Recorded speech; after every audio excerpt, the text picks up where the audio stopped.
Shining in the setting sun like a pearl upon the ocean. Come and feel me, oh feel me. Shining in the setting sun like a pearl upon the ocean. Come and heal me, oh heal me. Thinking about the love we're making and a life we're sharing. Come and feel me, oh feel me. Shining in the setting sun like a pearl upon the ocean. Come and feel me, come on heal me. जो तू भी मेरा मेरा तेरा जो इकरार हुआ तो क्यों ना मैं भी कह दूं हुआ मुझे भी प्यार हुआ तेरा होने लगा हूँ होने लगा हूँ जब से मिला हूँ तेरा होने लगा हूँ होने लगा हूँ जब से मिला हूँ Shining in the setting sun like a pearl upon the ocean. Come and feel me, oh feel me. Shining in the setting sun like a pearl upon the ocean. Come and heal me, oh heal me. वैसे तो मन मेरा पहले भी रातों में अक्सर ही चाहत के हाँ सपने संजोता था पहले भी धड़कन ये धुन कोई गाती थी पर अब जो होता है वो पहले न होता था हुआ है तुझे जो भी मुझे भी इस बार हुआ तो क्यों ना मैं भी कह दूं हुआ मुझे भी प्यार हुआ तेरा होने लगा हूँ होने लगा हूँ जब से मिला हूँ तेरा होने लगा हूँ होने लगा हूँ जब से मिला हूँ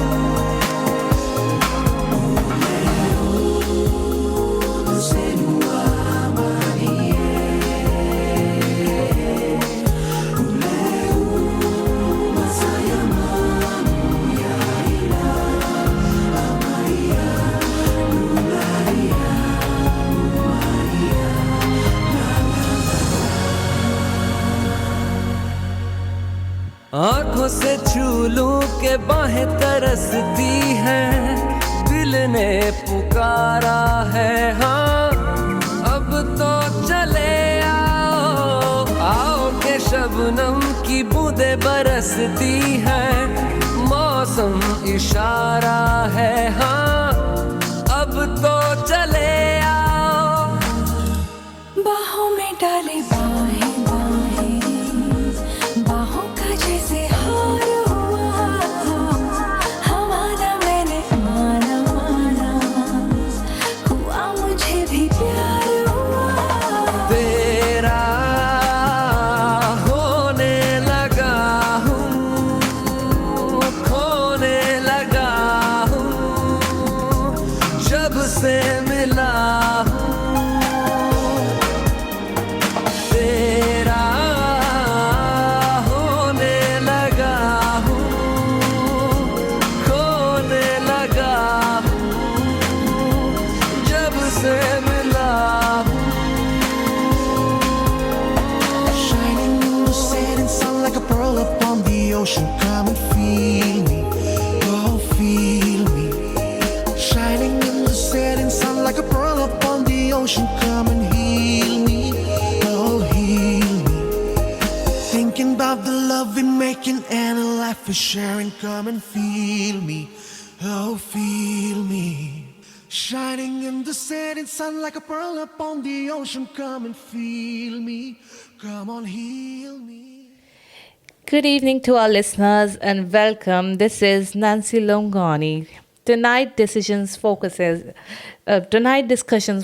on relationship and conflicts, marriage and divorce, topic that affects individuals, families, and society. Why do conflicts arise in marriage? And how do some couples overcome them while others separate? Join us as we examine these issues together tonight. We invite you to stay with us as we explore the reasons behind marital struggles and outcomes. So, ਅੱਜ ਦਾ ਸਾਡਾ topic ਹੈ ਜੇ relationships ਵਿੱਚ conflicts ਤੇ ਬ੍ਰੇਕਅਪਸ ਕਿਉਂ ਆਉਂਦੇ ਪਏ ਨੇ ਮੈਰਿਜ ਦੇ ਵਿਚਕਾਰ ਇਤਨੀ ਦਿੱਕਤਾਂ ਕਿਉਂ ਹੋ ਰਹੀਆਂ ਕਿ ਡਿਵੋਰਸ ਹੋ ਰਹੇ ਨੇ and people have no control parents ਦੀ ਰਿਸਪੌਂਸਿਬਿਲਿਟੀਜ਼ ਜੋ ਬੱਚਿਆਂ 'ਤੇ ਹੋਣ ਉਹ ਬੱਚੇ ਕਿਉਂ ਇਗਨੋਰ ਕਰ ਰਹੇ ਨੇ why they are getting so depressed ਇਤਨੇ ਡਿਪਰੈਸ਼ਨ ਵਿੱਚ ਕਿਉਂ ਜਾ ਰਹੇ ਨੇ ਕਿਉਂ ਰਿਲੇਸ਼ਨਸ਼ਿਪ ਵਿੱਚ ਇਤਨੀ ਜ਼ਿਆਦਾ ਨਿਗਲੈਕਸ਼ਨਸ ਹੋ ਰਹੀਆਂ ਹਨ ਮਿਸਕਮਿਊਨੀਕੇਸ਼ਨਸ ਹੋ ਰਹੀਆਂ ਹਨ ਕਿਉਂ ਇੱਕ ਦੂਸਰੇ ਨੂੰ ਇੱਕ ਕਪਲ ਹੋ ਕੇ ਇਤਨਾ ਇਗਨੋਰ ਕਰਦੇ ਨੇ ਉਹਨਾਂ ਦੇ ਇਤਨੇ ਈਗੋ ਕਲੈਸ਼ਸ ਕਿਉਂ ਹੋ ਰਹੇ ਨੇ ਵਾਈ ਕਿਉਂ ਉਹ ਆਪਣੇ ਰਿਲੇਸ਼ਨਸ਼ਿਪਸ ਨੂੰ ਇਤਨਾ ਜ਼ਿਆਦਾ ਟੇਕਿੰਗ ਫॉर ਗ੍ਰਾਂਟਡ ਵਾਲੀ ਸਿਚੁਏਸ਼ਨ ਵਿੱਚ ਲੈ ਆਏ ਨੇ क्यों उन्होंने एक इनिशिएशन दे लेता जा रहा जब ज़रूरत है रिश्ते विच कि हसबैंड या वाइफ एक दूसरे को सॉरी बोल के गल ख़त्म कर सकते हैं बट वो उस चीज़ विच कर अपना ईगो ले आते हैं ते रिश्ते की बहुत ज़्यादा ऐसी स्थिति कर देते हैं ऐसी सिचुएशन कर देते हैं कि वो सीधा जाके एक तलाक दे दरवाजे ते ही जाके रुक जाती है आखिरकार इंज क्यों हो रहा है कि रिलेशनस अज की डेट सिर्फ अपने प्रॉफिट्स लिए इंज लोग यूज़ कर रहे हैं कि एडवांटेज ਲਈ ਕਿ ਜਿੱਧਰ ਨਾ ਵੇ ਉੱਥੇ ਹੀ ਰਿਸ਼ਤੇ ਕਰਨੇ ਜਿੱਥੇ ਪੈਸਾ ਵੇ ਆਈ ਥਿੰਕ ਉਹ ਅ ਬੈਟਰ ਆਪਸ਼ਨ ਹੈ ਸੋ ਇਹ ਗੱਲਾਂ ਨੂੰ ਕਿਸ ਤਰੀਕੇ ਨਾਲ ਇੰਪਰੂਵ ਕੀਤਾ ਜਾ ਸਕਦਾ ਹੈ ਅਤੇ ਕਿਸ ਤਰੀਕੇ ਨਾਲ ਡਿਵੋਰਸ ਤੋਂ ਬਚਿਆ ਜਾ ਸਕਦਾ ਹੈ ਅਤੇ ਰਿਲੇਸ਼ਨਸ਼ਿਪਸ ਨੂੰ ਬਚਾਇਆ ਜਾ ਸਕਦਾ ਹੈ ਅੱਜ ਦੀ ਜੋ ਕਨਵਰਜ਼ੇਸ਼ਨ ਹੈ ਸਾਡੀ ਉਹ ਇਸ ਟੌਪਿਕ ਦੇ ਉੱਤੇ ਵੇ ਸੋ ਬਿਫੋਰ ਕਿ ਮੈਂ ਬਿਗਨ ਕਰਾਂ ਇਸ ਟੌਪਿਕ ਨੂੰ ਟੂ ਐਨ ਐਂਡ ਔਰ ਬਿਗਨਿੰਗ मैं तो साढ़े लिए एक छोटा जा सॉन्ग प्ले कर सा सो तो साढ़े मूड ਲਈ for a change so yes here is the song for you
great track. All right, let's dive straight into what we're discussing tonight. It's my pleasure to introduce our guest for tonight, Kirpa Longani, who is here to talk with us about marriage, relationship, and divorce conflicts. So, hello, Kirpa. Good evening. Thank you so much for having me on the show tonight.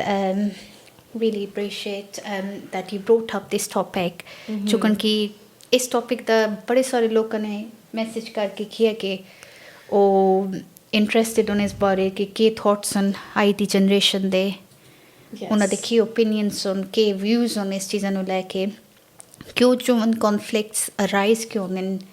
ਤੇ ਅਗਰ ਉਹ ਇੱਕ relationship ਵਿੱਚ ਸਾਰੇ conflicts ਆਉਂਦੇ ਨੇ तो different individuals करके उन्होंने की वजह रहती कॉमन कॉज की रहता है हिस्ट्रीज बैकग्राउंड्स डिफरेंसेस की एक कॉमन जो कॉन्फ्लिक्ट रीज़न है कि कॉमन कॉन्फ्लिक्ट रीजनस हैं जो सारी कम्यूनिटी जो है ज़्यादातर फेस कर दी तो सब तो पहले तो मैं अपनी ऑडियंस नाल अपने लिसनर्स लिए आज ये शेयर करना चाहता कि सारी जो आई दी डेट एक्सपेक्टेशंस होन वर्सेस एनीथिंग एल्स Yes. ਉਹ ਉੱਥੇ ਅਸੀਂ ਸਭ ਤੋਂ ਜ਼ਿਆਦਾ ਮਾਰ ਖਾਂਦੇ ਹਾਂ ਸਾਡਾ ਕਮਿਊਨੀਕੇਸ਼ਨ ਸਟਾਈਲ ਉਹ ਬਦਲ ਗਿਆ ਅਸੀਂ ਹਮੇਸ਼ਾ ਜੋ ਕਿ ਤੁਸੀਂ ਸੁਣਦੇ ਆ ਰਹੇ ਹੋ ਆਪਣੇ ਪੇਰੈਂਟਸ ਕੋਲੋਂ ਦੂਜਿਆਂ ਕੋਲੋਂ ਕਿ ਸਾਡੀ ਜੋ ਕਮਿਊਨਿਟੀ ਉਹਨਾਂ ਦੇ ਵਿੱਚ ਉਹਨਾਂ ਦੇ ਪੇਰੈਂਟਸ ਦੇ ਟਾਈਮ 'ਤੇ ਇਹ ਇਸ਼ੂਜ਼ ਬਹੁਤ ਘੱਟ ਰੇਅਰ ਹੁੰਦੇ ਹੈ ਜੋ ਕਿ ਸਾਡੇ ਲਈ ਇੱਕ ਬੜੀ ਕਾਮਨ ਚੀਜ਼ ਹੈ ਇਸ ਨੇ ਡਿਵੋਰਸ ਕਰ ਲਿੱਤਾ ਇਹਨਾਂ ਨੇ ਰਿਲੇਸ਼ਨਸ਼ਿਪ ਬ੍ਰੇਕ ਕਰ ਲਿੱਤਾ ਇਹਨਾਂ ਦੀ ਵੈਡਿੰਗ ਹੋਈ ਹਫਤੇ ਦੇ ਅੰਦਰ ਟੁੱਟ ਗਈ ਉਸੀ ਮਹੀਨੇ ਦੇ ਅੰਦਰ ਟੁੱਟ ਗਈ ਰੀਜ਼ਨ ਕਿਉਂ ਨੋਟ ਐਡਜਸਟਿੰਗ ਨੋਟ ਅਡੈਪਟਿੰਗ ਇੱਕ ਚੀਜ਼ adjustment adapting to a different environment ਜੋ ਕਿ ਸਾਡੇ ਪੇਰੈਂਟਸ ਦੇ ਟਾਈਮ 'ਤੇ ਆਇਆ ਆਉਣ ਨਹੀਂ ਰਿਹਾ ਸੋਸਾਇਟੀ ਵਿੱਚ Yes. ਸੋ ਇਹ ਕਾਮਨ ਗਰਾਊਂਡ ਜ਼ੋਨ ਜੋ ਮਤਲਬ ਅਸੀਂ ਸਾਰੇ ਆਪਸ ਵਿੱਚ ਸ਼ੇਅਰ ਕਰਨੇ ਆ ਅਸੀਂ ਟਰਾਈ ਕਰਨੇ ਆ ਕਨੈਕਟ ਕਰਨੇ ਦਾ ਲੇਕਿਨ ਜੋ ਅਸੀਂ ਇਨਫਲੂਐਂਸ ਹੋ ਜਾਂਦੇ ਅੱਜ ਕੱਲ੍ਹ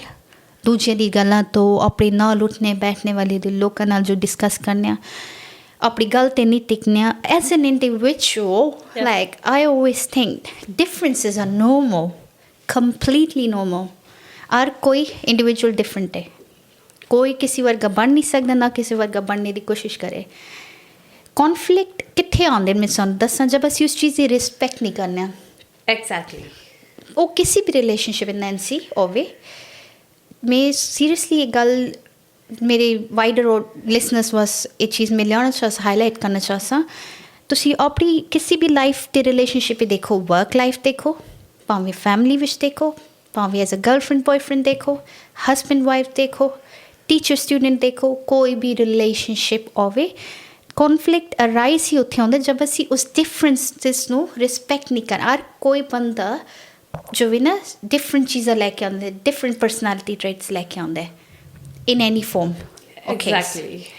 ਸੋ ਕਾਮਨ ਰੀਜ਼ਨ ਜੋ ਮੈਂ ਸੁਣ ਕੇ ਸਭ ਤੋਂ ਪਹਿਲੇ ਮੇਰੀ ਨਜ਼ਰ ਵਿੱਚ ਜੋ ਰਹਿੰਦੀ ਉਹ ਚੀਜ਼ ਹੈ ਪੂਰ ਕਮਿਊਨੀਕੇਸ਼ਨ ਮਿਸਅੰਡਰਸਟੈਂਡਿੰਗਸ ਆਪਣੇ ਐਕਸਪ੍ਰੈਸ ਨਾ ਕਰਨਾ ਜਿਹੜੇ ਲੋਕ ਹੈਜ਼ੀਟੇਟ ਰਹਿੰਦੇ ਨੇ ਜ਼ਿਆਦਾ ਕਿ ਨਹੀਂ ਆਪਣੇ ਤੱਕ ਗੱਲਾਂ ਰੱਖਦੇ ਨੇ ਦੇ ਸੈਲਫ ਸੈਬੋਟੇਜ ਦੈਮਸੈਲਵਸ ਸੋ ਆਪਣੀ ਚੀਜ਼ਾਂ ਨੂੰ ਆਪਣੀ ਨੀਡਸ ਨੂੰ ਅਗਰ ਤੁਸੀਂ ਕਲੀਅਰਲੀ ਹਾਈਲਾਈਟ ਨਾ ਕਰ ਸੋ ਐਜ਼ੰਪਸ਼ਨਸ ਲਾ ਸੋ ਉਹ ਰਿਲੇਸ਼ਨਸ਼ਿਪ ਨੂੰ ਅੰਦਰੋਂ ਖਾਉਂਦਾ ਡਿਸਟਰੋਏ ਕਰਦਾ listening to reply instead of listening to understand but ਸਾਨੂੰ ਨਹੀਂ ਲੱਗਦਾ ਜਿਕਰ ਲਾਈਕ ਅਗਰ ਤੁਸੀਂ ਦੇਖੋ ਕਿ ਖਾਲੀ ਇੱਕ ਸਾਈਡ ਨਾਲ ਦੋ ਰਿਸ਼ਤੇ ਨਹੀਂ ਚੱਲ ਸਕਦੇ ਮਤਲਬ ਇੱਕ ਰਿਸ਼ਤੇ ਨੂੰ ਦੋ ਲੋਕ ਮਿਲ ਕੇ ਚਲਾ ਰਹੇ ਨੇ ਤੇ ਦੋਨੋਂ ਇੰਡੀਵਿਜੂਅਲਸ ਦੀ ਸੋਚਾਂ ਬਹੁਤ ਅਲੱਗ-ਅਲੱਗ ਹੁੰਦੀਆਂ ਦੋਹਾਂ ਦੇ ਬਿਲੀਵਸ ਅਲੱਗ ਹੋਣ ਐਂਡ ਦੋਹਾਂ ਦੀ ਸੋਚ ਕਦੀ ਇੱਕ ਜਿਹਾ ਨਹੀਂ ਆਉਂਦੀ ਜਿਕਰ ਫॉर ਐਨ ਐਗਜ਼ਾਮਪਲ ਇੱਕ ਮੈਂ ਕੈਸਾ ਅਗਰ ਮੇਰਾ ਇੱਕ ਪਾਰਟਨਰ ਵੇ ਅਗਰ ਉਸਨੂੰ ਐਂਗਰ ਇਸ਼ੂਜ਼ ਹੋਣ ਤੇ ਮੈਂ ਜੋ ਆ ਕਾਮ ਹੈਡਡ ਆ ਬਟ ਸਮਟਾਈਮ ਮੈਂ ਜੋ ਆ ਕਾਮ ਹੈਡਡ ਇਨਸਾਨ ਐਂਗਰ ਇਸ਼ੂਜ਼ ਦੇ ਵਿਚਕਾਰ ਹੋ ਜਾਂਦੀਆਂ ਤੇ ਉਹ ਜੋ ਇਹ ਕਾਮ ਹੈਡਡ ਰਹਿਣ ਦੀ ਕੋਸ਼ਿਸ਼ ਕਰਦਾ ਹੈ ਹਮੇਸ਼ਾ ਇੱਕ ਅਲੱਗ ਪਰਸਪੈਕਟਿਵ ਨਿਕਲ ਕੇ ਆਉਂਦਾ ਹੈ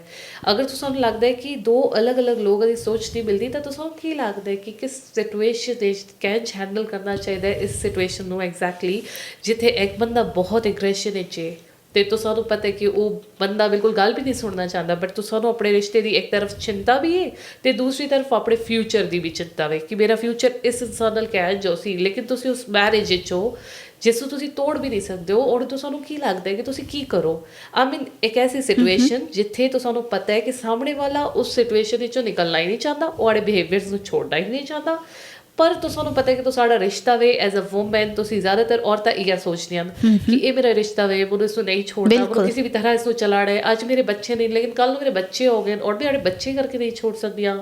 ਸੋ ਉਸ ਸਿਚੁਏਸ਼ਨ ਵਿੱਚ ਸਾਨੂੰ ਕੀ ਲੱਗਦਾ ਹੈ ਕਿ ਸਾਹਮਣੇ ਵਾਲੇ ਬੰਦੇ ਨੂੰ ਕਿੰਨੀ ਵਾਰਨਿੰਗ ਦੇ ਕੇ ਛੋੜਨਾ ਚਾਹੀਦਾ ਹੈ ਤੇ ਕਿੰਨੀ ਹੱਦ ਤੱਕ ਉਸਨੂੰ ਸਮਝਾਉਣਾ ਚਾਹੀਦਾ ਹੈ ਤੇ ਕਿਹੜੀ ਹੱਦ ਆ ਜਾਂਦੀ ਹੈ ਬੰਦੇ ਦੀ ਜਦ ਉਹ ਬਿਲਕੁਲ ਹੀ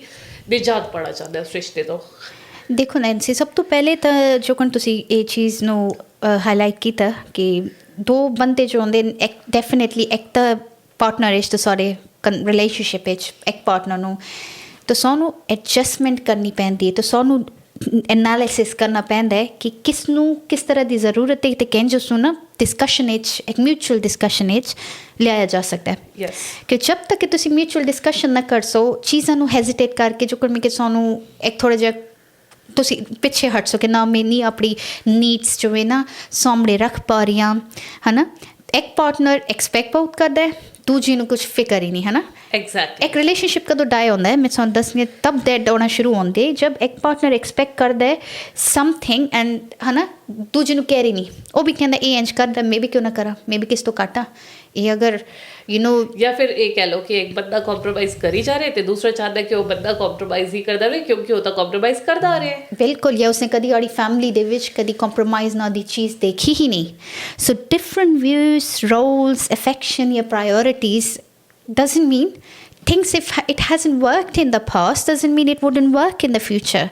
ਹਰ ਤਰ੍ਹਾਂ ਦਾ ਰਿਲੇਸ਼ਨਸ਼ਿਪ ਐਂ ਤਾਂ ਕੁੜੀਆਂ ਜੋ ਸਭ ਤੋਂ ਜ਼ਿਆਦਾ ਸਾਡੀ ਕਮਿਊਨਿਟੀ 'ਚ ਅਸੀਂ ਦੇਖਦੇ ਹਾਂ, ਸਾਡੇ ਮਾਂ ਪਿਓ ਸਾਨੂੰ ਕਿਤਨੀ ਪਲਕਾਂ 'ਤੇ ਰੱਖਦੇ ਨੇ, ਕਿਤਨੀ ਕੁੜੀਆਂ ਇੰਝ ਕਹਿੰਦੀਆਂ ਨੇ ਮੈਂ ਆਪਣੇ ਮਾਂ ਪਿਓ ਦੇ ਘਰ ਤੱਕ ਭਾਂਡੇ ਤੱਕ ਮੈਂ ਨਹੀਂ ਚੁੱਕਦੀ ਕਿ ਇਹ ਸੱਚਾਈ, ਇਸ ਗੱਲ ਕਿਤਨੀ ਸੱਚਾਈ ਹੈ। ਚਲੋ ਠੀਕ ਹੈ, ਹਰ ਕੁੜੀ ਨੂੰ ਨਾਜ਼ਰ ਨਾ ਪਾਲਿਆ ਜਾਂਦਾ ਹੈ, ਇੱਕ ਹਰ ਕੁੜੀ ਤੇ ਅੱਜ ਕੱਲ੍ਹ ਤਾਂ ਲੜਕੇ ਵੀ ਕਹਿੰਦੇ ਤਾਂ ਅਸੀਂ ਵੀ ਪਾਪਾ ਦੇ ਪਰੇ ਆ। ਮਗਰ ਮੇਰੀ ਇਹ ਸੋਚ ਹੈ ਇਸ ਚੀਜ਼ ਨੂੰ ਥੋੜ੍ਹਾ ਜਿਹਾ ਡਿਫਰੈਂਟਲੀ ਮੈਂ ਦੇਖਦੀ ਹਾਂ। ਮੈਂ ਕਹਿੰਦੀ ਹਾਂ ਕਿ ਅਗਰ ਤੁਸੀਂ ਆਪਣੇ ਘਰ ਵਿੱਚ ਠੀਕ ਹੈ ਭਾਂਡੇ ਤੱਕ ਵੀ ਨਹੀਂ ਚੁੱਕੇ, ਇੱਕ ਮੈਂ ਕਈ ਤਰ੍ਹਾਂ ਦੇ ਰਿਲੇਸ਼ਨਸ਼ਿਪਸ ਨੂੰ ਮੈਂ ਲੋਕਾਂ ਨੂੰ ਮਿਲਣੀਆਂ, ਉੱਠਣੀਆਂ, ਬੈਠਣੀਆਂ ਉਹਨਾਂ ਨਾਲ, ਜਦ ਇਸ ਤਰ੍ਹਾਂ ਦੇ ਕਮ ਅਕਰੋਸ ਮੈਂ ਕੀਤੇ ਰਿਲੇਸ਼ਨਸ਼ਿਪ ਅਤੇ ਮੈਂ ਦੇਖੇ ਲੋਕਾਂ ਦੀ ਕਹਾਣੀਆਂ ਸੁਣੀਆਂ, ਮੈਂ ਹੈਰਾਨ ਰਹਿ ਜਾਂਦੀ ਜਦ ਉਹ ਕਹਿੰਦੇ ਨੇ ਕਿ ਕਿਸੇ ਦੀ ਦਾਦੀ ਬੈਠੀ, ਸਪੋਜ਼ ਫੋਰ ਐਗਜ਼ਾਮਪਲ ਮੈਂ ਗੁਰਦੁਆਰੇ ਗਈ ਹਾਂ, ਮੈਂ ਕਿਸੇ ਨਾਲ ਬੈਠੀ ਹਾਂ ਵੈਡਿੰਗ 'ਤੇ ਉਹ ਕਹਿੰਦੀ ਮੇਰੀ ਨੂੰਹ ਤਾਂ ਇਹ ਵੀ ਨਹੀਂ ਕਰਦੀ, ਮੇਰੀ ਨੂੰਹ ਤਾਂ ਕੁਛ ਵੀ ਨਹੀਂ ਕਰਦੀ, ਸਾਰਾ ਕੁਛ ਮੇਰੇ ਕੋਲੋਂ ਕਰਾਉਂਦੀ ਹੈ। ਦੇਖੋ ਜੋ ਕਿ ਮੈਂ ਕਹਿ ਨੈਂਸੀ, ਕੁਛ ਵੀ ਤਰ੍ਹਾਂ ਦੀ ਜੋ ਇਸ ਤਰ੍ਹਾਂ ਦੀ ਚੀਜ਼ ਹਨ ਨਾ ਉਸ ਤभी ਜੋ ਹੈ ਨਾ ਟਰੀਟ ਕੀਤਾ ਜਾ ਸਕਦਾ ਸਹੀ ਨਾਲ, ਜਦ ਤੁਹਾਨੂੰ ਪਤਾ ਹੈ ਕਿ ਤੁਸੀਂ ਬੈਠ ਕੇ ਇੱਕ ਮਿਊਚੁਅਲ ਡਿਸਕਸ਼ਨ ਕਰੋ, ਆਪਣੇ ਇਸ਼ੂਜ਼ ਨੂੰ ਸਾਹਮਣੇ ਲੈ ਕੇ ਆਓ, ਤੁਸੀਂ ਸਟ੍ਰੈਸ ਵਿੱਚ ਨਾ ਜਾਓ। ਅਗਰ ਤੁਸੀਂ ਸਟ੍ਰੈਸ ਤੋਂ ਕੋਈ ਵੀ ਚੀਜ਼ ਰਿਜ਼ੋਲਵ ਨਹੀਂ ਹੋ ਸਕਦੀ ਮੇਰੀ ਨਜ਼ਰ ਵਿੱਚ। ਕੌਨਫਲਿਕਟ ਆਪਣੇ ਆਪ ਵਿੱਚ ਇੱਕ ਪ੍ਰੋਬਲਮ ਨਹੀਂ, ਇਸ਼ੂ ਨਹੀਂ, ਮਗਰ ਉਸ ਨੂੰ ਹੈਂਡਲ ਕਿੰਝ ਕੀਤਾ ਜਾ ਸਕਦਾ ਹੈ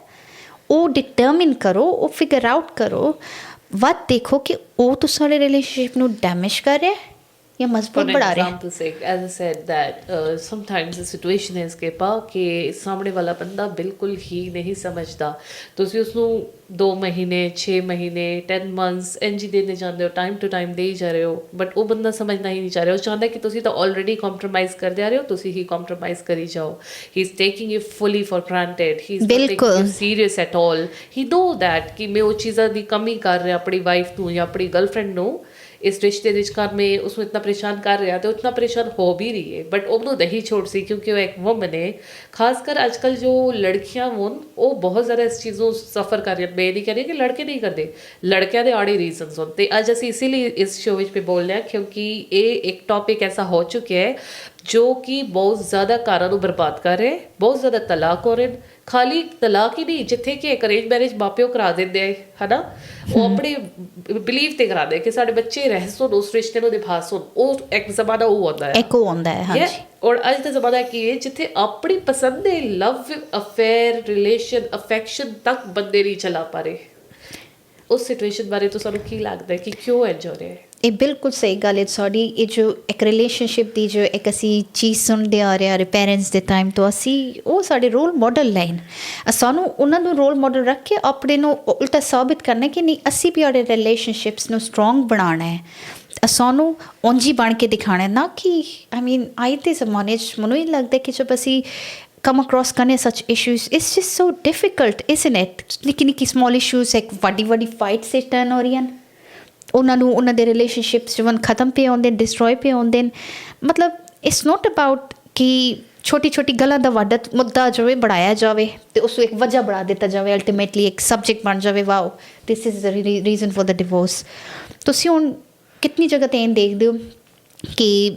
कितने केसेस में टाइम दिता जाता है कि नहीं अपने आप ने थोड़ा स्पेस दो, why divorce, why splitting up? No,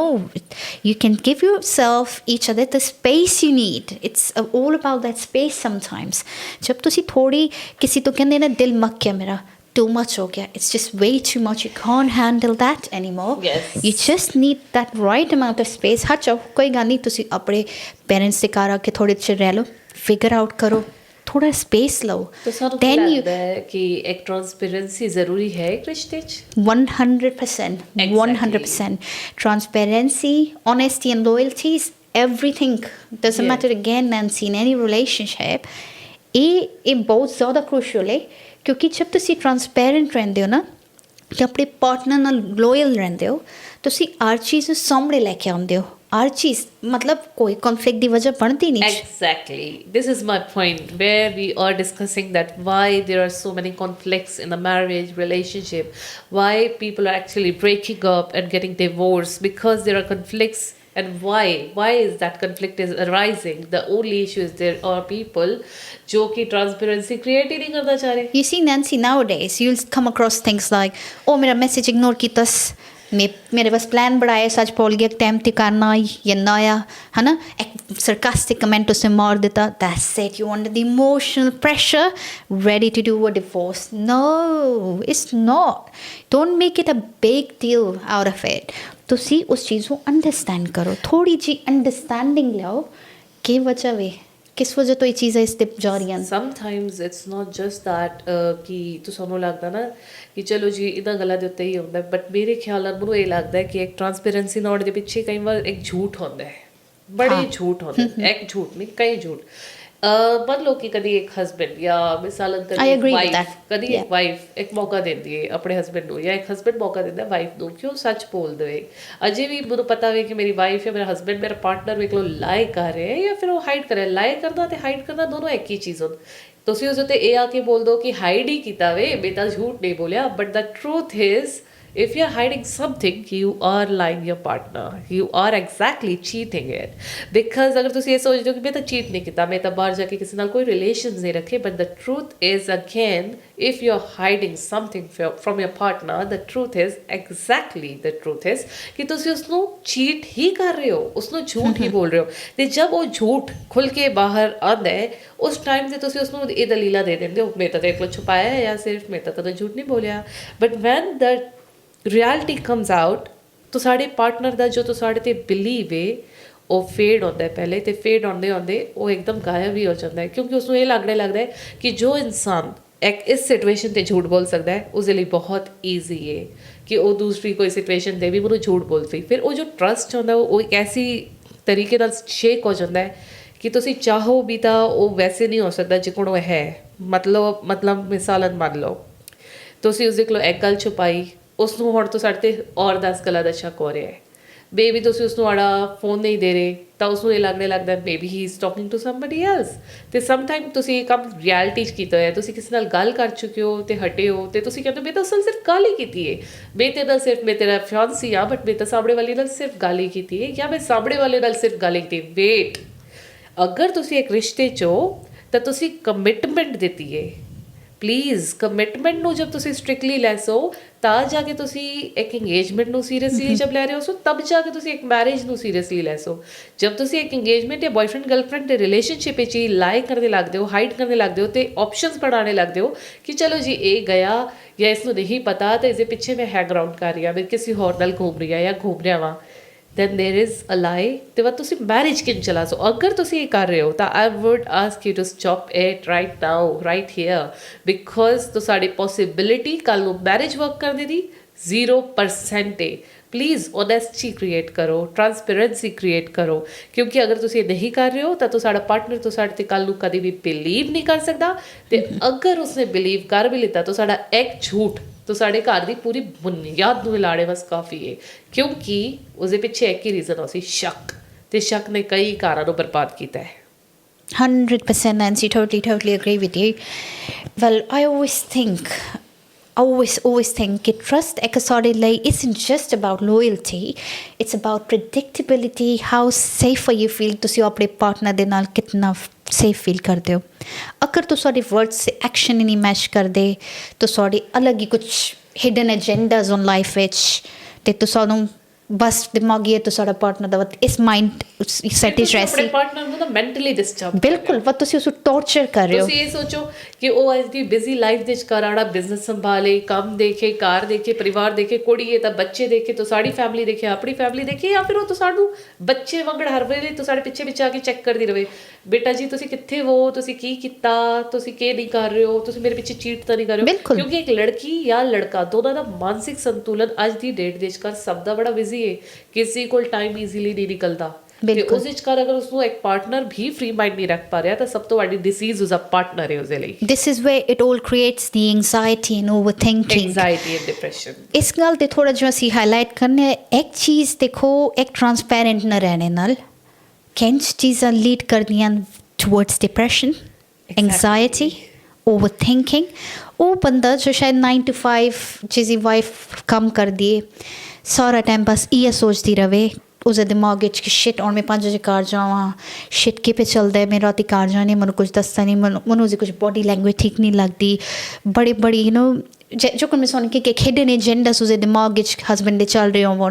अपना फोन छुपाना एक नरी है ना ट्रांसपेरेंट एक कितने एक रिश्ता वो चलता है लम्मा जिस सब कुछ खुला भी है तो सारा कुछ छुपाने दी just imagine sorry I'm interrupting but just imagine तो साढ़े हस्बैंड का फोन तो साढ़े सामने पिया है तो साड़ी वाइफ का फोन तो साढ़े सामने पिया है you can anytime go and have a look into their phones कि हाउ की कर रहे नहीं इसका मतलब शक नहीं अजकल के लोगों ने पार्टनर से की गेम बना रखे हुए तो सन दसदियां अजकल के पार्टनर्स की करे ओ माय गॉड तुसी मेरा फोन चेक कर रहे हो मतलब तो तुसां मेरे ते ट्रस्ट ही नहीं है वेट अ मिनट अगर वो बंदी ट्रस्ट नहीं करी या बंदा ट्रस्ट नहीं करिया तो तुम इतने ज़्यादा ट्रस्टवर्दी हो तो why are you so scared show करो अपना फोन कहो ये फोन खुला पिया है तू मेरी वाइफ है तू मेरी गर्लफ्रेंड है अगर तू मेरी गर्लफ्रेंड है तो कल होने वाली वाइफ है सब कुछ तेरा वे लै ये फोन चेक कर ले कुछ भी देख ले मनो कोई प्रॉब्लम नहीं मैं तेन चीट नहीं कर रहा why are you so scared इस तरह के रिश्ते दी मैं सानू एक एग्जाम्पल देना चाहता जो कि जिस तरीके एग्जाम्पल तुसी हुणी स्टोरी शेयर की थी ना इस तरह के रिलेशनशिप पैंडेमिक के टाइम ते बड़े ज़्यादा टुटे मैं सानू सीरियसली ये prime this is a prime example ये वजह रही पैंडेमिक हस्बैंड भी घर बैठ गया वाइफ भी घर बैठ गई अखियां सामने हो गई सारा कुछ सब खुल गई ਜਿਹੜੀ ਚੀਜ਼ਾਂ ਕਨੈਕਟਡ ਆਈਆਂ ਰੈਗੂਲਰ ਸਵੇਰੇ ਜਾਂਦਾ ਸ਼ਾਮ ਨੂੰ ਆਉਂਦੀ ਹੈ ਸਵੇਰੇ ਜਾਂਦੀ ਸ਼ਾਮ ਨੂੰ ਆਉਂਦੀ ਟਾਈਪ ਉਹ ਸਾਹਮਣੇ ਆ ਗਿਆ क्योंकि सारे घर बैठ के वायरस से बाहर मानना है खत्म सो एक बिल्कुल सामने चीज़ आ गई कुछ भी छुपे ना रह गया this is the universal fact मैं सुन कहवा ना कि एक ना एक दिन कहते ना झूठ का पर्दाफाश आਉਂਦਾ है वो ज़्यादातर पैंडेमिक ਅਸੀਂ देखा बड़े सारे लोगों का देखा मैं सुन कहा ना सिर्फ सारी कम्यूनिटी दी एंड शायद बहुतिया दे रिश्तियां दे नाल इंज होया ये बात उधरियां सानू गल लेके चली जाती है ना ट्रांसपेरेंसी अगर तू सानू ट्रांसपेरेंसी 10 साल का रिलेशनशिप है सारा तो डे वन तो ट्रांसपेरेंसी रही है it would not impact pandemic आ गया घर सामने बैठ गया 2 महीने कार चो ना निकले 6 महीने ना निकले या साल ना निकले it should not impact you क्योंकि तुसी डे वन ते भी वो आए जो तुसी आ जाओ तो पैंडेमिक भी तुसी वो आए हो उस सानू कभी डर नहीं होता जिसके अंदर कोई चोर नहीं होता बिल्कुल ते जो चोर होते अक्सर वो एक क्लियर कर दे तो पहले ये बोल देते कि तू मेरे ते शक कर रहा है व्हाट्स अ बिग डील चलो जी तो सारे शक करे maybe your partner is so much in love with you maybe that particular person is so possessive for you अगर वो तो सानू लेके प्रोटेक्टिव हो रहे हैं then what is wrong with you मतलब तुसी की चाहते हो मतलब तो सानू ये तो नहीं चाहिए कितने कि तो साडा पार्टनर बिल्कुल तो साडे वास लीन हो जाए तो कवे मोनू तो कोई परवाह ही नहीं चाहे तू मेरे पीछे चीट कर चाहे तू पीछे मर जा चाहे पीछे तेरे नाल बीमारी चले चले चाहे तेरे नाल कोई दुख चले सुख चले वो cares पर सॉरी जिस तरह ਦਾ ਪਾਰਟਨਰ ਤੁਸੀਂ ਅਗਰ ਦੇਖ ਰਹੇ ਹੋ ਤਾਂ ਤੁਹਾਨੂੰ ਬਹੁਤ ਪਹਿਲੇ ਤੋਂ ਹੀ ਕਲੀਅਰ ਹੋਣਾ ਚਾਹੀਦਾ ਹੈ ਤੁਹਾਨੂੰ ਇੱਕ ਐਸੇ ਇਨਸਾਨ ਨਾਲ ਲੱਗਣਾ ਹੀ ਨਹੀਂ ਚਾਹੀਦਾ ਰਿਸ਼ਤਿਆਂ ਦੇ ਵਿੱਚ ਕਰਕੇ ਕੱਲ ਨੂੰ ਤੁਸੀਂ ਇੱਕ ਸੀਰੀਅਸ ਇਨਸਾਨ ਨੂੰ ਬਿਲਕੁਲ ਡਿਪਰੈਸ਼ਨ ਵਿੱਚ ਹੀ ਫਲੋ ਵਿੱਚ ਉਹ ਕਰ ਦਿਓ ਕਿ ਉਹ ਵਿਚਾਰਾ ਜਾ ਕੇ ਕਾਉਂਸਲਿੰਗ ਦੇ ਵਿੱਚ ਕਰ ਪੈ ਜਾਵੇ ਤੇ ਸੋਚੇ ਕਿ ਹੁਣ ਤਾਂ ਮੈਨੂੰ ਜਾ ਕੇ ਫੇਸਬੁੱਕ ਤੇ ਡਿਪਰੈਸ਼ਨ ਦੀ ਰੀਲਸ ਦੇਖਣੀ ਚਾਹੀਦੀਆਂ ਤੁਸੀਂ ਅੱਜ ਕੱਲ ਦੇਖ ਹੀ ਰਹੇ ਹੋ ਸੋ ਫੇਸਬੁੱਕ ਤੇ ਕਿੰਨੀ ਜ਼ਿਆਦਾ ਰੀਲਸ ਆ ਰਹੀਆਂ Oh my God, tell me about it. Nancy, I think another struggle people are facing nowadays is ਕਹਿੰਦੇ ਆ ਨਾ ਕਿ ਅਸੀਂ ਗੋਰੇ ਦੇ ਸ਼ਹਿਰ 'ਚ ਤਾਂ ਹੋ ਗਏ ਤੇ ਗੋਰੇ ਦੀ ਆਦਤਾਂ ਵੀ ਲੈਣੀ ਸ਼ੁਰੂ ਕਰਤੀਆਂ ਅੱਛੀ ਆਦਤਾਂ ਲਓ ਨਾ ਵਾਈ ਟੇਕਿੰਗ ਦ ਰੋਂਗ ਵਨਸ ਇੱਕ ਚੀਜ਼ ਹੈ ਅੱਜ ਦੀ ਡੇਟ ਵਿੱਚ ਆਈ ਮੀਨ ਜਬ ਰਿਲੇਸ਼ਨਸ਼ਿਪ ਇੰਪੈਕਟ ਹੁੰਦਾ ਹੈ ਜਬ ਦੋ ਇੰਡੀਵਿਜੂਅਲਸ ਵਿੱਚ ਆਉਂਦੇ ਜਿੱਥੇ ਕਿ ਚਾਈਲਡ ਇਨਵੋਲਵਡ ਹੈ ਉਹ ਕਿਤਨਾ ਤੁਹਾਨੂੰ ਕਿਲ ਕਰਦਾ ਹੈ ਅੰਦਰੋਂ ਬਾਹਰੋਂ ਕਿ ਉਹ ਬੱਚਾ ਹੁਣ ਮਮ ਕੋਲ ਰਹਿ ਸੀ ਜਾਂ ਡੈਡ ਕੋਲ ਰਹਿ ਸੀ ਉਹ ਡਿਵਾਈਡ ਹੋ ਕੇ ਰਹਿ ਜਾਂਦਾ ਹੈ ਬੱਚੇ ਦੀ ਕੀ ਮਾਨਸਿਕ ਸਥਿਤੀ ਹੁੰਦੀ ਹੈ ਬਿਲਕੁਲ ਜੋ ਜੇ ਆਉਣੀ ਸ਼ਾਇਦ ਪੈਦਾ ਹੋਇਆ ਸੀ ਇਹ ਸਿਰਫ 2 ਜਾਂ 3 ਜਾਂ 4 ਸਾਲ ਦਾ ਹੈ ਉਸਦੇ ਦਿਮਾਗ ਤੇ ਇਹ ਸ਼ੁਰੂ ਹੋ ਜਾਂਦਾ ਕਿ ਮੈਂ ਕਿੱਧਰ ਜਾਵਾਂ ਤੇ ਮੈਂ ਕਿਉਂ ਮੇਰੀ ਮਮ ਦੇ ਕੋਲ ਹਾਫ ਅ ਟਾਈਮ ਆ ਜਾਂ ਕਿਉਂ ਮੇਰੇ ਡੈਡ ਦੇ ਕੋਲ ਹਾਫ ਅ ਟਾਈਮ ਆ ਜਦਕਿ ਮੇਰੇ ਫਰੈਂਡਸ ਲਾਈਕਵਾਈਜ਼ ਸੇਮ ਏਜ ਦੇ ਯੈਸ ਉਹਨਾਂ ਦੀ ਬਿਲਕੁਲ ਡਿਫਰੈਂਟ ਸਟੋਰੀ ਹੈ ਉਹਨਾਂ ਦੇ ਕੋਲ mum and dad at the same time no loan so ਇਹ ਇੱਕ ਅਨਦਰ ਕਾਮਨ ਇਸ਼ੂ ਹੈ ਸਾਡੀ ਕਮਿਊਨਿਟੀ ਜੋ ਕਿ ਓਵਰਆਲ ਹਰ ਜਗ੍ਹਾ 'ਤੇ ਆਈ ਮੀਨ ਜਿੱਧਰ ਵੀ ਕਿਧਰ ਡਿਵੋਰਸ ਹੈਪਨ ਹੁੰਦੀ ਹੈ ਰਿਲੇਸ਼ਨਸ਼ਿਪ ਬ੍ਰੇਕ ਹੁੰਦਾ ਹੈ ਅਤੇ ਜਿਨ੍ਹਾਂ ਦੇ ਵਿੱਚ ਓਬਵੀਅਸਲੀ ਉਹਨਾਂ ਦੇ ਬੱਚੇ ਇਨਵੋਲਵਡ ਹੁੰਦੇ ਨੇ ਉਹਨਾਂ ਨੂੰ ਆਲਰੇਡੀ ਇਤਨੀ ਘੱਟ ਉਮਰ ਵਿੱਚ ਇਤਨੇ ਫੇਸ ਕਰਨੇ ਪੈਂਦੇ ਪ੍ਰੋਬਲਮਸ ਜੋ ਇੱਕ ਕਿ ਮੈਜੋਰਿਟੀ ਅਗਰ ਤੁਸੀਂ ਦੇਖਿਆ ਜਾਵੇ ਇੰਪੈਕਟ ਕਰਦੀ ਬੱਚਿਆਂ 'ਤੇ ਮੋਰ ਦੈਨ ਪੇਰੈਂਟਸ ਤਾਂ ਵੱਧ ਵੀ ਉਸ ਏਜ ਚਾਹੁੰਦੇ ਨੇ ਕਿ ਅਡੈਪਟ ਕਰ ਲੈਂਦੇ ਨੇ ਕਿ ਇਹ ਮੇਰੇ ਵਾਸਤੇ ਪਾਰਟਨਰ ਠੀਕ ਨਹੀਂ ਆਇਆ ਪੇਰੈਂਟ ਨੂੰ ਹੀ ਦੇਖ ਲਓ ਬੱਚੇ ਤਾਂ ਠੀਕ ਹੈ ਹੁੰਦੇ ਹੀ ਹੁੰਦੇ ਬਟ ਅੱਜ ਕੱਲ੍ਹ ਦੇ ਪੇਰੈਂਟ ਇਤਨੇ ਪਰੇਸ਼ਾਨ ਹੋ ਗਏ ਉਹ ਸੋਚਦੇ ਨੇ ਕਿ ਸਾਡੀ ਏਜ ਦੇ ਵਿੱਚ ਘਰ ਇੱਕ ਸ਼ਾਦੀ ਹੁੰਦੀ ਤੇ ਅੱਜ ਦੀ ਸ਼ਾਦੀ ਇੱਕ ਕਿੱਦਾਂ ਦੀ ਏਜ ਦੇ ਵਿੱਚ ਘਰ ਉਹ ਤਾਂ ਡਿਸਾਈਡ ਕਰਦਾ ਦੂਰ ਦੀ ਗੱਲ ਉਹਨਾਂ ਨੇ ਤਾਂ ਬੈਕ ਆਫ ਕਰਤੇ ਕਿ ਅਸੀਂ ਤਾਂ ਬੱਚਿਆਂ ਲਈ ਕੁਝ ਨਹੀਂ ਸੋਚ ਸਕਦੇ ਹਾਂ ਕਿਉਂਕਿ ਅੱਜ ਕੱਲ੍ਹ ਦੇ ਬੱਚਿਆਂ ਨੂੰ ਅਗਰ ਅਸੀਂ ਕਿਸੇ ਪਾਰਟਨਰ ਲਗਾਤਾ ਕੱਲ੍ਹ ਨੂੰ ਉਹਨਾਂ ਦਾ ਫਿਰ ਕਿਸੇ ਹੋਰ ਨਾਲ ਨਿਕਲਿਆ ਉਸ ਲੜਕੀ ਜਾਂ ਲੜਕੇ ਦੀ ਤਾਂ ਲਾਈਫ ਖਰਾਬ ਹੋ ਜਾਸੀ ਤੇ ਕੀ ਪਤਾ ਸਾਡਾ ਲੜਕਾ ਕਿਸੇ ਹੋਰ ਕੁੜੀ ਨਾਲ ਲੱਗ ਹੋਇਆ ਆ ਤਾਂ ਉਹ ਵਿਚਾਰੇ ਤਾਂ ਵੈਸੇ ਹੀ ਡਿਸੀਜਨ ਨਹੀਂ ਲੈ ਸਕਦੇ ਲੇਕਿਨ ਜੋ ਪਾਰਟਨਰ ਤੁਸੀਂ ਖੁਦ ਢੂੰਡ ਰਹੇ ਹੋ ਤੁਸੀਂ ਘਰ ਦੇ ਵਿੱਚ ਇਤਨਾ ਸਟ੍ਰੈਸਫੁਲ ਮਾਹੌਲ ਕ੍ਰੀਏਟ ਕਰ ਰਹੇ ਹੋ ਸਭ ਤੋਂ ਪਹਿਲੇ ਮੈਂ ਇਹ ਕਲੀਅਰ ਕਰਨਾ ਚਾਹ ਸਕੀ ਸਭ ਤੋਂ ਪਹਿਲੇ ਟਰਾਂਸਪੇਰੈਂਸੀ ਲਿਆਓ ਓਨੈਸਟੀ ਰੱਖੋ ਜ਼ਰੂਰੀ ਨਹੀਂ ਕਿ ਅਗਰ ਤੁਹਾਡਾ ਪਾਰਟਨਰ ਤੋਂ ਸਾਡੇ 'ਤੇ ਸ਼ੱਕ ਕਰੇ ਤਾਂ ਤੁਸੀਂ ਉਸ ਸ਼ੱਕ ਨੂੰ ਬੜਾਵਾ ਦਿਓ ਅਤੇ ਉਸ ਅੱਗ ਦੇ ਵਿੱਚ ਕਰੋ ਔਰ ਪੈਟਰੋਲ ਪਾਉਣ ਦਾ ਕੰਮ ਖੁਦ ਕਰੋ ਆੜੇ ਕਾਰ 'ਚ ਅੱਗ ਲਗਾਉਣ ਨਾਲ ਕੁਛ ਨਾ ਮਿਲ ਸੀ ਹਾਂ ਉਹ ਗੱਲ ਵੱਖਰੀ ਹੈ ਕਿ ਅਗਰ ਤੁਹਾਨੂੰ ਆਪਣੇ ਪਾਰਟਨਰ ਨਾਲ ਪਿਆਰ ਹੀ ਨਹੀਂ ਹੈ ਫਿਰ ਤਾਂ ਤੁਹਾਨੂੰ ਉਸ ਸਾਈਡ ਹੋ ਜਾਣਾ ਚਾਹੀਦਾ ਸਾਈਡ ਲਾਈਨ ਕਰ ਲੈਣਾ ਚਾਹੀਦਾ ਖੁਦ ਨੂੰ ਐਡਵਾਂਟੇਜਸ ਪ੍ਰੋਫਿਟਸ ਦਾ ਦੇ ਪਿੱਛੇ ਜਾ ਕੇ ਸ਼ਾਦੀਆਂ ਕਰਨਾ ਬੰਦ ਕਰੋ ਕਿਉਂਕਿ ਅਗਰ ਤੁਸੀਂ ਉਹ ਦੇਖ ਕੇ ਸ਼ਾਦੀ ਕਰ ਰਹੇ ਹੋ ਤਾਂ ਕੰਪੈਟੇਬਿਲਿਟੀ ਹੀ ਨਹੀਂ ਹੈ ਨਾ ਅਗਰ ਕੰਪੈਟੇਬਿਲਿਟੀ ਨਹੀਂ ਤਾਂ ਤੁਸੀਂ ਕੱਲ੍ਹ ਨੂੰ ਆਪਣੇ ਪਾਰਟਨਰ ਨੂੰ ਕਿ ਕੇਅਰ ਦੇਸੋ ਕਿ ਇਮੋਸ਼ਨਲ ਸਪੋਰਟ ਦੇਸੋ ਜਾਂ ਕਿ ਹੀ ਉਸਦੇ ਬਸ ਤੁਸੀਂ ਉਸਦੀ ਫੈਮਿਲੀ ਬਸ ਦੂਰ ਦੀ ਗੱਲ ਹੈ ਕੀ ਕਰਸੋ ਸਭ ਤੋਂ ਪਹਿਲੇ ਤਾਂ ਸਾਡੇ ਪਾਰਟਨਰ ਲਈ ਸਾਡੇ ਬਸ ਕੋਈ ਇਮੋਸ਼ਨਸ ਹੀ ਨਹੀਂ ਉਹਦੇ ਇਮੋਸ਼ਨ ਲੈਕ ਕਰ ਰਹੇ ਨੇ ਸਾਡੇ ਅੰਦਰ ਇਮੋਸ਼ਨਲ ਸਪੋਰਟ ਹੀ ਨਹੀਂ ਇੱਕ ਦੂਸਰੇ ਲਈ ਕਿਉਂਕਿ ਤੁਸੀਂ ਤਾਂ ਨਾਂ ਅਤੇ ਪੈਸੇ ਪਿੱਛੇ ਸ਼ਾਦੀਆਂ ਕਰ ਰਹੇ ਹੋ ਅੱਜ ਕੱਲ੍ਹ ਦੀ ਜੋ ਅੱਜ ਕੱਲ੍ਹ ਦੇ ਪੇਰੈਂਟਸ ਦਾ ਵੀ ਦਿਮਾਗ ਇੰਝ ਹੀ ਹੋ ਚੁੱਕਿਆ ਹੈ ਬਈ ਸੌਰੀ ਕਹਿਸਾ ਸਭ ਤੋਂ ਪਹਿਲੇ ਕਿ ਅਗਰ ਕਿਸੇ ਨੂੰ ਮੇਰੀ ਗੱਲ ਬੁਰੀ ਲੱਗ ਰਹੀ ਪਰ ਇਹ ਅੱਜ ਕੱਲ੍ਹ ਦੇ ਜ਼ਮਾਨੇ ਦੇ ਵਿਚਕਾਰ 70% ਮੇ ਲੋਕਾਂ ਨੂੰ ਆਏ ਦਿਨ ਸੁਣਦੀਆਂ ਪੈਟਦੀਆਂ ਦੇਖਦੀਆਂ ਦੈਟ ਲੋਕਾਂ ਦੀ ਮੈਂਟੈਲਿਟੀ ਓ ਮਾਈ ਗॉड ਇਸਦੇ ਪਿੱਛੇ ਇਤਨਾ ਬੈਕਗਰਾਊਂਡ ਹੈ ਇਸਦੇ ਪਿੱਛੇ ਇਤਨਾ ਨਾਮ ਹੈ ਜਾਂ ਇਸਦੇ ਪਿੱਛੇ ਇਤਨਾ ਪੈਸਾ ਵੀ ਇੱਥੇ ਰਿਸ਼ਤਾ ਕਰਨਾ ਜ਼ਿਆਦਾ ਸਹੀ ਰਹਿ ਸੀ but exactly the truth is ਕਿ ਸਾਡੇ ਬੱਚਿਆਂ ਨੂੰ ਛੋੜੋ ਕਿ ਉਹ ਆਪਣੇ ਲਈ ਆਪਣਾ ਪਾਰਟਨਰ ਖੁਦ ਚੂਜ਼ ਕਰੋ ਕਿਉਂਕਿ ਅੱਜ ਦੀ ਡੇਟ ਵਿੱਚ ਉਹ ਆਪਣੇ ਖੁਦ ਦੇ ਚੂਜ਼ ਕੀਤੇ ਪਾਰਟਨਰ ਨਾਲ ਨਹੀਂ ਰਹਿ ਪਾ ਰਹੇ ਤਾਂ ਉਹ ਇਸ ਦਾ ਪਿੱਛੇ ਜਾਂ ਕਮਿਊਨਿਟੀ ਪਿੱਛੇ ਜਾਂ ਬੈਕਗਰਾਊਂਡ ਪਿੱਛੇ ਕੀਤੀ ਸ਼ਾਦੀਆਂ ਨੂੰ ਕਿੰਝ ਹੀ ਨਿਭਾ ਸਕਣ what do you think about it ਕੇਪਾ No, I totally agree again, Nancy. Some great points there. जो कन की तुसी किया कि जितने भी arguments जो कन for argument's sake मैं सानू एक गल कर सा disagreement नहीं होंदे most of the times ਕੀ ਹੁੰਦੇ ਕਿ ਕਈ ਵਾਰ ਤੁਸੀਂ misunderstand ਕਰ ਲੈਂਦੇ ਬੰਦੇ ਨੂੰ ਤੇ ਉਹ two way conversation ਦੇ ਬਜਾਏ ਆੜਾ ਥੋਪ ਕੇ ਇੱਕ one way conversation ਕੀਤੀ ਤੇ end ਕਰ ਦਿੱਤਾ ਇੰਝ ਨਹੀਂ ਹੋਣਾ ਚਾਹੀਦਾ ਇੱਕ ਪਾਰਟਨਰ ਨੂੰ ਸਪੇਸ ਦਿਓ ਟੂ ਰੀਚਾਰਜ ਅਸੀਂ ਐਟ ਟਾਈਮਸ ਕਿ ਸਾਡੇ ਪੇਰੈਂਟਸ ਨਾਲ ਨਹੀਂ ਹੁੰਦੇ ਸਾਡੇ ਸਿਬਲਿੰਗਸ ਨਾਲ ਨਹੀਂ ਹੁੰਦੇ ਅਸੀਂ ਇਤਨੀ ਮੈਂ ਮੰਨਦੀ ਹਾਂ ਸਾਡੀ ਲਾਈਫ ਸਾਰਿਆਂ ਦੀ ਬੜੀ ਰਸ਼ਟ ਹੈ ਬਹੁਤ ਘੱਟ ਟਾਈਮ ਵਿੱਚ ਬਹੁਤ ਕੰਮ ਇੱਕ ਪੇਸ 'ਤੇ ਸਾਨੂੰ ਕਰਨੇ ਪੈਂਦੇ ਜੋ ਸਾਨੂੰ ਠੀਕ ਹੈ ਟਾਈਟ ਕਰ ਦਿੰਦੇ ਔਰ ਕੋਈ ਸ਼ਾਇਦ ਸੇਮ ਬੋਟ 'ਤੇ ਡਰਾਈਵ ਕਰੇ ਕੋਈ ਕਿਸੇ ਕਰੀਅਰ 'ਚ ਕੋਈ ਕਿਸੇ ਦੇ ਉੱਤੇ ਡਿਫਰੈਂਟ ਕਾਈਂਡ ਆਫ ਰਿਸਪੋਂਸਿਬਿਲਿਟੀ ਕੋਈ ਮੈਰਿਜ ਜਲਦੀ ਕਰ ਲੈਤੀ ਕਿਸੇ ਨੂੰ ਤਾਂ ਉਹਨਾਂ ਦੇ ਬੱਚੇ ਦੀ responsibility family everything else they're still working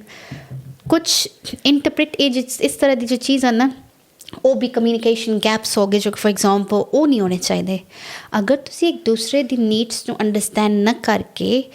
ਅੱਗੇ ਵਧਣੇ ਦੀ ਕੋਸ਼ਿਸ਼ ਕਰਦੇ ਹੋ, ਉੱਥੇ ਖਰਾਬੀ ਮਚਦੀ ਹੈ। ਉਹ ਕੋਈ ਵੀ ਚੀਜ਼ ਹੋਵੇ, understanding you like, one should be like, you know, upfront and proactive and just go and ask, Kiwi, why you like this? Anything you're hiding from me? Anything you want to come up and share with me? Do you want space? Like open conversation, communication रखो अपने partner ना। जो छोटी मोटी देखो चीज़ां नाल रिश्ते इतनी आसानी नाल टुटने नहीं चाहिए। ओवर रिएक्ट नहीं करना चाहिए। सब तो पहले सोनू देखो एक गल मैं सोनू दसना चाहती Nancy, in any form or case, again in any kind of relationship, ਤੁਸੀਂ ਇੰਜ ਬੰਦੇ ਬਣੋ ਜੋ ਤੁਸੀਂ ਦੂਜੇ ਨੂੰ ਫੀਲ ਕਰਾਓ safe. Like you know we always have this thing in This at workplace safe feeling, you know,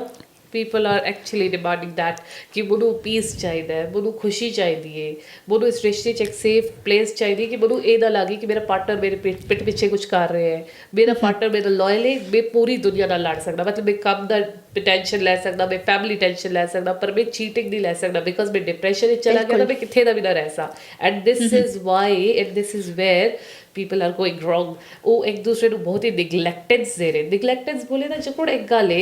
ਇੱਕ ਪਾਰਟਨਰ ਆ ਕੇ ਦੂਸਰੇ ਨੂੰ ਕਹਿ ਰਿਹਾ ਹੈ ਕਿ ਮੈਨੂੰ ਇਹ ਪ੍ਰੋਬਲਮ ਦੇ ਰਹੀ ਹੈ ਤੇਰੀ ਚੀਜ਼, ਪਰ ਦੂਸਰਾ ਤਾਂ ਅਨਸੁਣਾ ਕਰਕੇ ਉਸ ਨੂੰ ਉਹੀ ਚੀਜ਼ ਨੂੰ ਕੰਟੀਨਿਊ ਕਰੇ ਜਾ ਰਿਹਾ ਹੈ। ਬਿਲਕੁਲ ਸਹੀ। ਦਿਸ ਇਜ਼ ਵੇਅਰ ਇੱਕ ਸਟ੍ਰੈਸ ਬਿਲਡਅਪ ਹੋ ਰਿਹਾ ਹੈ, ਇੱਕ ਇਮੋਸ਼ਨਲ Anxiety ਹੋ ਰਹੀ ਹੈ। ਐਂਗਜ਼ਾਈਟੀ ਹੋ ਰਹੀ ਹੈ ਕਿ ਓ ਮਾਈ ਗॉड ਮੈਂ ਇਸ ਰਿਸ਼ਤੇ ਨੂੰ ਕਿਤਨੇ ਦਿਲ ਨਾਲ ਸ਼ੁਰੂ ਕੀਤਾ ਆ ਐਂਡ ਦੇਖੋ ਇਹ ਕਿੱਥੇ ਲੀਡ ਹੋ ਰਿਹਾ ਹੈ। ਦੇ ਪਤਾ ਕਿਉਂ ਹੁੰਦਾ, ਮੈਂ ਤਾਂ ਤੁਹਾਨੂੰ ਇੱਕ ਗੱਲ ਕਹਿ ਸਾਂ, whoever is listening, the most crucial thing nowadays is, you know, मैं तो सानू कहा एक जो कि ट्रांसपेरेंसी इज डेफिनेटली एक नंबर 1 ते होनी चाहिए, टॉप प्रायोरिटी। बिल्कुल no doubt about it. Number 2 देखो, अगर तुसी पहले तो किसी ਨੂੰ सेफ फील करा सो तो कोई प्रिटेंड गेम ना खेड सो ना, तो जो तुसी ना जस्ट बी योरसेल्फ।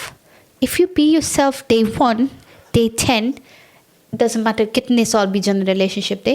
तब तक कोई चेंज आया नहीं। छोटी मोटी चीज़ें तो चलो हर कोई फ्रस्ट्रेट हो जाता है, काम तो थक्या हारे आया है, स्कूल गया आया, बच्चे स्कूल गए फ्रस्ट्रेट कर रहे हैं, छोटी मोटी चीज़ें इंपैक्ट नहीं करनी चाहिए, तो सानू लैट गो करनी चाहिए। मगर अगर तुसी अपने पार्टनर को सेफ स्पेस वांग फील करा सो, तभी तो तुहाडे सामने ऑनेस्ट कन्वर्सेशन रख सन, अपनी वल्नरेबिलिटी तो साढ़े सामने खोल के रखते सन। उधर के उसी सब तो पहले नैंसी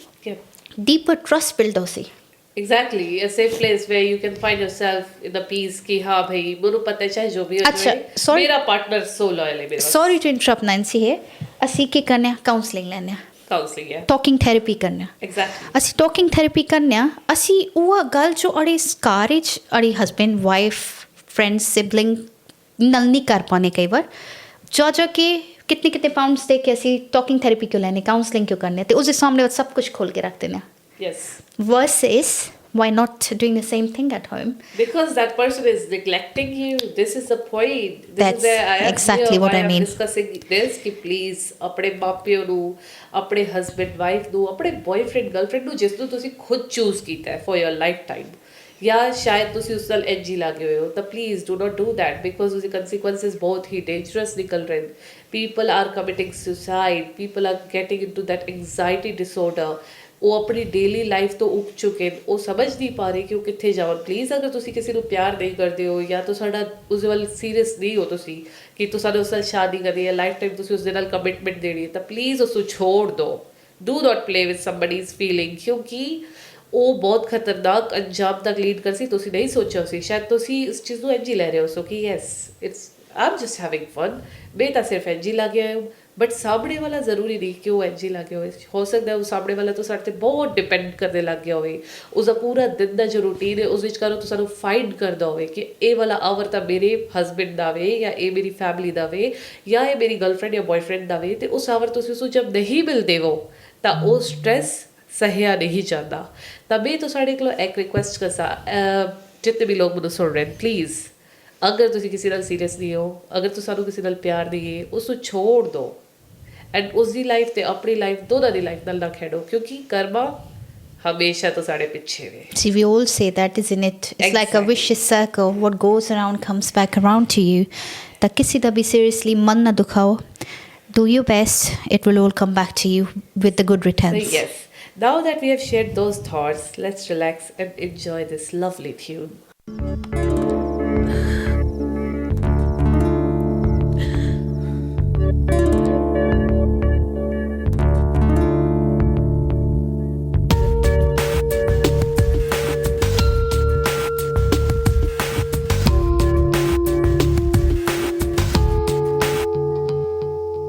आज फिर तुम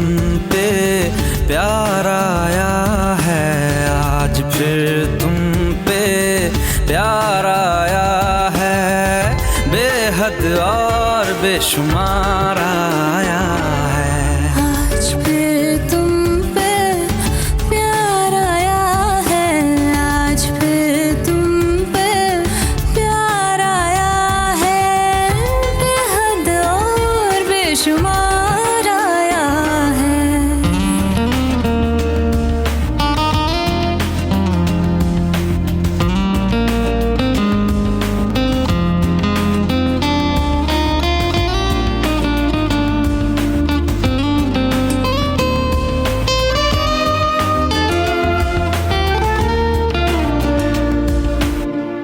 टूटे तो टूटे तेरी बाहों में ऐसे जैसे शाखों से पत्ते बेहया, बिखरे तुझी से और सिमटे तुझी